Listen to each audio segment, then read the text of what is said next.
साल 1857 का विद्रोह अंग्रेजों के चूल्हे हिला चुका था। उत्तर प्रदेश के मेरठ में ईस्ट इंडिया कंपनी के सिपाहियों के विद्रोह के रूप में शुरू हुई ये जंग पूरे भारत में फैल गई। पहली बार ब्रिटिश साम्राज्य के सूर्य पर आजादी के लिए मतवाले सैनिकों ने ग्रहण लगा दिया। इस लड़ाई में न सिर्फ पुरुष राजाओं ने बल्कि रानियों ने भी तलवार उठाई थी। इसमें रानी लक्ष्मीबाई और बेगम हजरत महल का नाम सबसे ऊपर आता है। झांसी से लेकर अवध तक अंग्रेज इन वीरांगनाओं के प्रताप को देखकर हैरान थे। महात्मा गांधी ने असहयोग आंदोलन की शुरुआत की।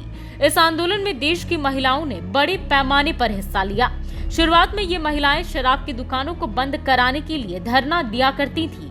1921 में CR दास ने बंगाल में नारी कर्मा मंदिर की शुरुआत की, जिसमें महिलाओं को कई तरह की ट्रेनिंग दी जाती थी। इसे गांधी जी के असहयोग आंदोलन का हिस्सा माना जाता था। बसंती देवी, उर्मिला देवी, सुनीति देवी असहयोग आंदोलन के समय बड़ा नाम बनकर उभरी। कमला देवी चट्टोपाध्याय असहयोग आंदोलन के समय उभरा एक बड़ा नाम थी।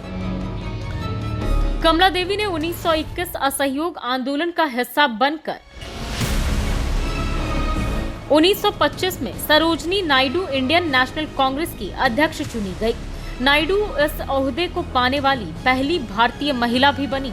1926 में ऑल इंडिया वुमेन कॉन्फ्रेंस की शुरुआत हुई, जिसका मकसद महिलाओं को अच्छी शिक्षा देना था।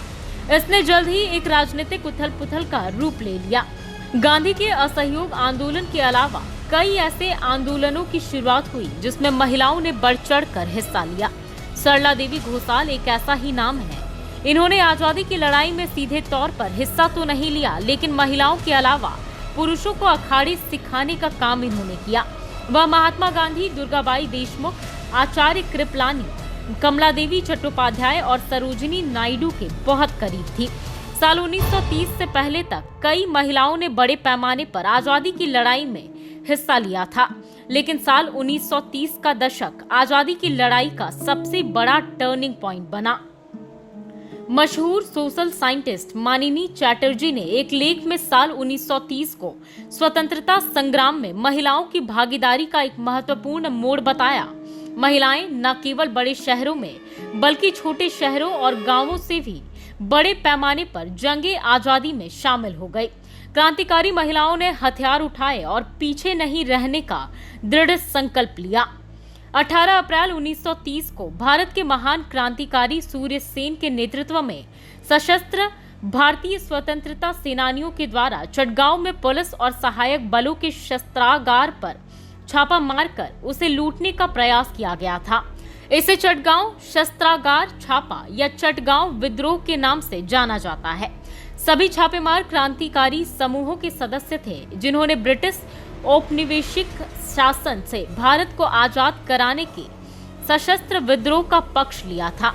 इस समूह में गणेश घोष, लोकेनाथ बाल, कल्पना दत्ता समेत कई लोग शामिल थे।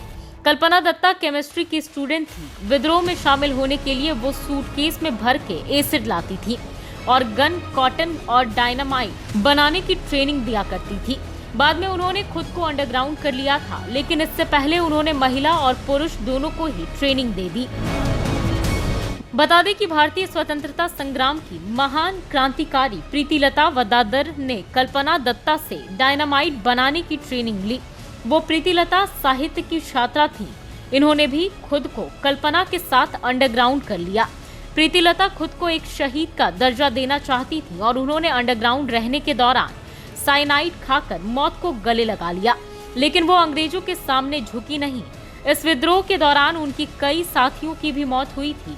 इस तरह 1930 की जंग में दो तरह से भारतीय महिलाओं ने आजादी की लड़ाई में अहम भूमिका निभाई थी।